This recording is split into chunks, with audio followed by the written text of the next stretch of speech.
From the roar of the crowd to the roar of the engine, this is Pit Pass.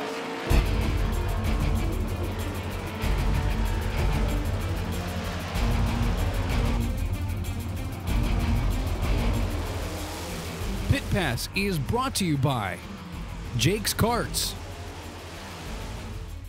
Here's your host, Ron Fox. Thanks for joining us for week 2 of Pit Pass for the season. Hasn't been much of a season so far with so many cancellations.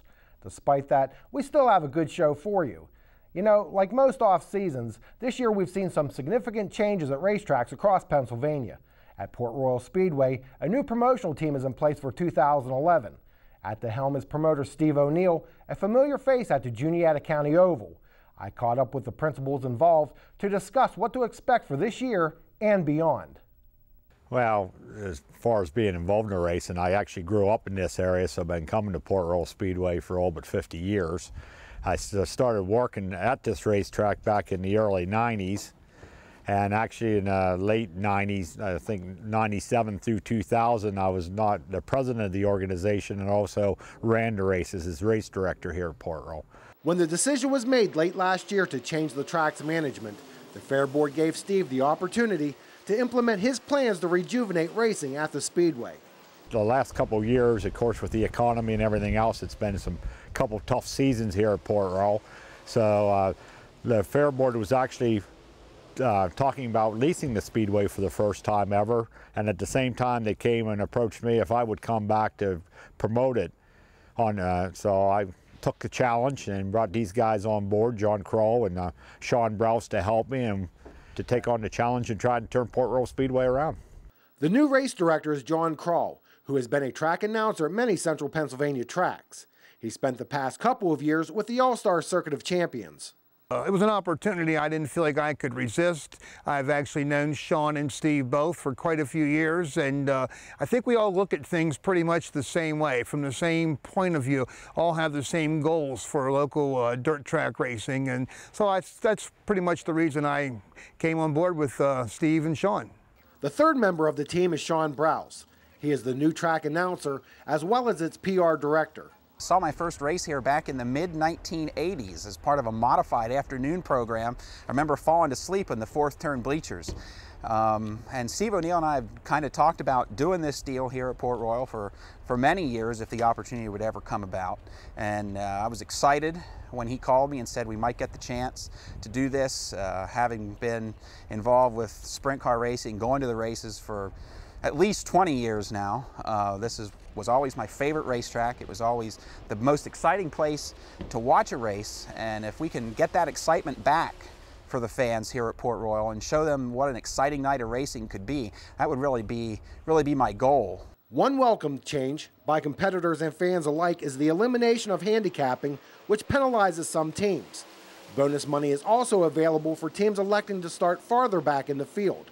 It's all a part of improving their program. Well, from my point of view, what we're looking to do as far as the race teams and as well as the fans is to keep everything moving in a timely fashion from the sprint car, or I should say from the race team's point of view. Want everyone to feel that they're all being treated the same, treated fairly, have the same opportunities as the guy they're parked next to in the pit area. And when we do have questions and concerns and problems, which will pop up, it's not a perfect world, we try to resolve those as quickly as possible, and just so everybody sort of is on the same page, I guess, is what we're trying to accomplish here in 2011. The feedback's been real positive from the owners, the drivers, the fans, and the one thing of all three of us guys working here this year, one thing we told everybody all winter was, you know, if there's any concerns, we want them to call us. We're available to listen to, and I said, I know race nights gets hectic, so you can't solve everything on race night, but we're trying to have a really good relationship with everybody. And if there's problems, hey, we're not the smartest guys in the world. We're going to make mistakes, and if there's always the people out there who have better ideas than what you do, so we're willing to listen and we're willing to make changes. If they got a better idea, we'll change things. New caution lights have been added to aid drivers. The flag stand has been moved to protect officials and to allow them a better view of the racetrack. The pit area has been graded and expanded.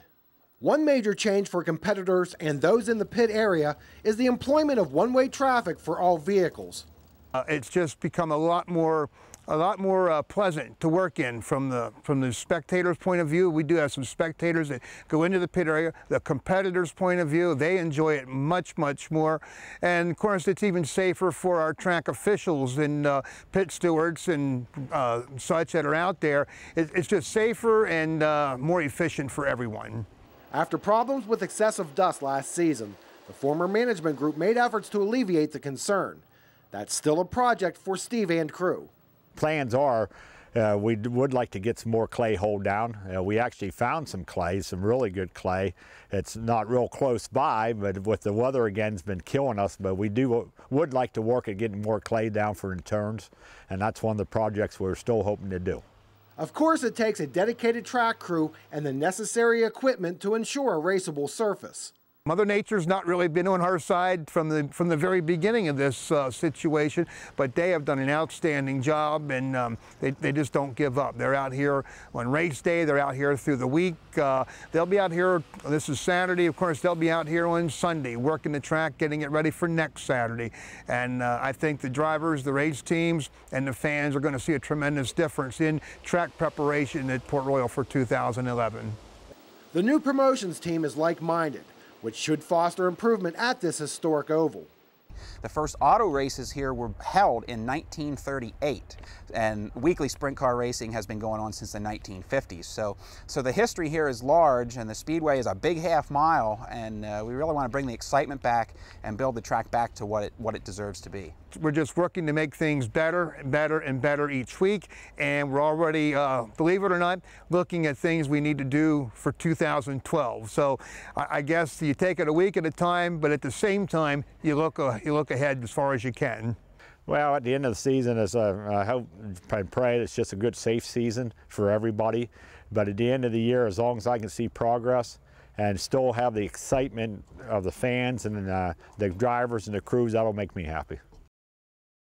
Best wishes to Steve and crew for a successful 2011 racing season. Up next, I will show you where I was at this past Friday. You might be surprised. Pit Pass returns right after this. Family fun starts at Jake's Karts. Choose a kart from their showroom or have one custom built to your specifications. Custom paint, lift kits, wheels, tires, and rear seats are just a few options. Go ahead, shake it up. Whether you are camping or trail riding on any terrain, Jake's Karts has the perfect kart your whole family will enjoy. Stop in today for a test drive. Financing available for qualified buyers. Jake's Karts, Route 522 McBaytown, online at jakeskarts.com.